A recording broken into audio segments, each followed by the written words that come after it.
दोस्तों, मेरा नाम अरविंद राजपूत है। अभी मेरी उम्र 21 साल है। 1 वर्ष पहले ही मैं इंजीनियरिंग करने उड़ीसा गया था। उधर हॉस्टल तो मुझे मिल गया था, लेकिन मैं हॉस्टल में सही से खुद को एडजस्ट नहीं कर पाया। 2 हफ्ते में ही मैंने हॉस्टल का खाना खाना कम कर दिया था। मुझे उधर मन नहीं लग रहा था। मैंने जब हेड को कॉल करके इस बात को बताया तो उन्होंने मुझे हॉस्टल छोड़ देने को कहा। मैंने हॉस्टल छोड़ कुछ 1 किलोमीटर की दूरी पर एक रूम किराए पर ले लिया। वह मकान एक प्राइवेट स्कूल की अध्यापिका का था। मेरे एक दोस्त ने उनसे मिलवाया दिया था। मैंने मकान मालिक से बात की तो पता चला कि वो यहाँ अकेली रहती है। उनका एक बेटा भी था जो बिल्डिंग स्कूल में पढ़ता था और वो वहीं रहता था। मकान मालिक का नाम रेखा था। उनकी उम्र यही कोई 38-40 साल की रही होगी, लेकिन दिखने में वो 25 साल की खूबसूरत बला लगती थी।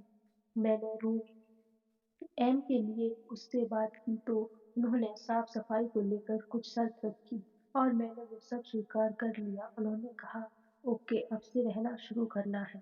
मैंने जवाब देने की जगह सीधे कमरे की चाबी मांगी, क्योंकि कमरा तो मैंने पहले ही देख लिया था। मैडम ने मुझे चाबी सौंप दी।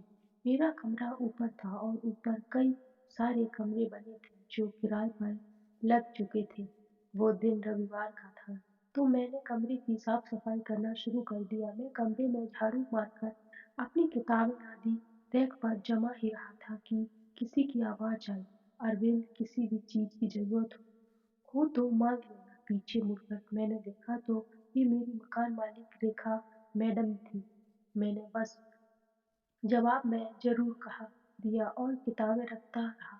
दिन भर मैं रूम में सेटल हो गया। शाम को वॉशरूम में नहाकर मैं छत पर टहलने चला गया। मैं छत पर ईयरफोन लगाकर बस प्रकृति का नज़ारा देख रहा था। तभी किसी ने मेरे कान का ईयरफोन हटा दिया। मैंने पीछे मुड़कर देखा तो रेखा आंटी जी। मैडम ने मुस्कुराते हुए कहा, कितनी देर से आवाज लगा रही हूँ, कितनी तेज वॉल्यूम पर गाना सुन रहे हो। किसी की आवाज ही कान पर तक नहीं जा सकती। नहीं मैडम, वो मेरी आदत है वॉल्यूम ज़्यादा करके सॉन्ग सुनने की, मैंने कहा और फिर मैंने ईयरफोन हटा दिए और मैडम मेरा पूरा बायोडाटा पूछने लगी। किस कॉलेज से हो, घर कहाँ है, पापा क्या करते हैं, आदि इत्यादि। में नज़ारे झुकाकर रेखा जी के सवालों का जवाब देता रहा। फिर उन्होंने अपने बारे में भी बताया कि उनके पति की एक रोड एक्सीडेंट में डेथ हो गई थी और उनका एक 13 साल का बेटा है जो बोर्डिंग स्कूल में पढ़ता है। मैंने सॉरी कहकर आक्रोश जताया। उन्होंने बताया कि वो अपने पति को बहुत मिस करती हैं। आंटी बताते बताते काफी इमोशनल हो गई थी। मैंने ट्रिक जेस करना जरूर जरूर समझा और आसमान की तरह देखते हुए कहा, मैडम आज मौसम कितना अच्छा है ना। तो रेखा जी बोली, अरे भुवनेश्वर में ऐसा ही मौसम रहता है। तुम नए आए हो ना, जल्द ही आदत हो जाएगी। चलो तुम चाय पिलाती हूँ। आंटी ने हल्की मुस्कान के साथ कहा तो मैं उनके साथ चलने को राजी हो गया। मैं मैडम के साथ नीचे उनके कमरे में आ गया और मैडम चाय बनाकर ले आई। हम दोनों पीते पीते करियर से लेकर राजनीतिक पर चर्चा करने लगे। अब रात काफी हो गई थी तो मैंने रेखा जी से कहा अपने कमरे में जाने का इजाज़त मांगी। जब मैं जाने लगा तो रेखा जी बोली, अरविंद, तुमसे बात करके अच्छा लगा। तुम बहुत अच्छे लड़के हो। तुम अपना नंबर दे दो, मैं पोस्ट ऑफिस पर लेती हूँ। फिर किसी भी चीज़ की ज़रूरत होगी तो मुझे बता देना। अपना नंबर बताता जरा, रेखा जी ने बोला तो मैंने अपना नंबर रेखा जी को दे दिया और अपने रूम में चला गया। इस तरह से रेखा मैडम ने व्हाट्सएप पर जुड़ने का मौका मिल गया और हम दोनों एक दूसरे को मैसेज भेजने लगे। हल्के फुल्के मैसेज भी आने जाने लगे तो मैडम हंसने वाली स्माइल भी भेजने लगे। अब तो वो मुझे रोज व्हाट्सएप पर गुड मॉर्निंग गुड नाइट भी भेजने लगी थी। देखते देखते 1 महीना गुजर गया। हम मेरे मन में आंटी को लेकर कोई गलत विचार नहीं था। मैंने महीना पूरा होने से पहले ही मैडम को रूम का किराया दे दिया।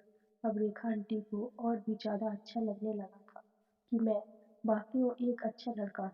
भारत में आप कैसे भी हो, उससे फ़र्क नहीं पड़ता, लेकिन रूम का रेंट सही समय पर मिल जाना चाहिए, नहीं तो मकान मालिक या मकान मालकिन आँख दिखाना शुरू कर देती है। अब मैं और रेखा मैडम काफ़ी क्लोज आ गए थे।